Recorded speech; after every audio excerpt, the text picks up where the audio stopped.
निकल पड़ा। रास्ते में उसे कई मुश्किलें आईं, कभी धूप, कभी प्यास, पर उसके मन में बाबा श्याम की छवि थी। जब वह खाटू धाम पहुंचा, तो मंदिर की भव्यता और भक्तों की अपार श्रद्धा देखकर उसकी आंखें भर आईं। कतार में लगकर वह जैसे ही बाबा श्याम के शीश के सामने पहुंचा, उसकी आंखों से आंसू बहने लगे। वह हाथ जोड़कर जोर जोर से रोया और मन ही मन बोला, हे बाबा श्याम, मैंने दुनिया के हर मोर्चे पर हार मान ली है। मैं हारा हुआ हूँ। अब यह हारा हुआ शीश आपके चरणों में अर्पित है। अगर आप सच में हारे का सहारा है, तो मुझे इस निराशा से बाहर निकालिए। सुधीर ने अपनी हताशा, असफलता और निराशा को बाबा के चरणों में छोड़ दिया। रोमांचित बाबा श्याम का चमत्कार।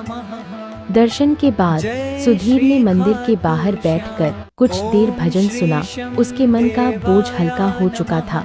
उसने महसूस किया कि एक अदृश्य शक्ति ने उसके कंधे थपक पाए हैं। अगले दिन सुधीर अपने गांव लौट रहा था। रास्ते में एक बड़े शहर में उसने एक छोटा सा काम करने का निश्चय किया ताकि कुछ पैसे कमा सके। एक छोटी सी दुकान पर वह कारीगरी का काम सीखने लगा।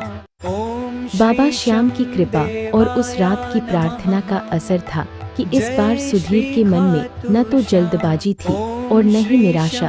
वह पूरी लगन और ईमानदारी से काम करता रहा। कुछ ही महीनों में उसका काम इतना बेहतरीन हो गया कि लोग दूर दूर से उसके पास आने लगे। एक साल के भीतर उसने अपनी खुद की छोटी सी कार्यशाला खोल ली। जो लोग उसे बदकिस्मत कहते थे, वे अब उसकी लगन और सफलता की तारीफ करते थे। सुधीर को यह समझते देर नहीं लगी कि यह बाबा श्याम की ही महिमा है। उन्होंने ही हारे हुए सुधीर को विजेता बनाया था। सुधीर हर साल खाटू धाम जाने लगा। वह हमेशा यह कहता था, जब इंसान सब कुछ हार जाता है, तब बाबा श्याम उसके जीवन की बागडोर अपने हाथों में ले लेते हैं। जो दुनिया से हारे, उसे मेरा श्याम सहारा दे। यही है खाटू श्याम बाबा की अलौकिक महिमा, जहां निराशा आशा में बदल जाती है और हारा हुआ भी अपने जीवन का सच्चा विजेता बन जाता है। जय श्री खाटू श्याम।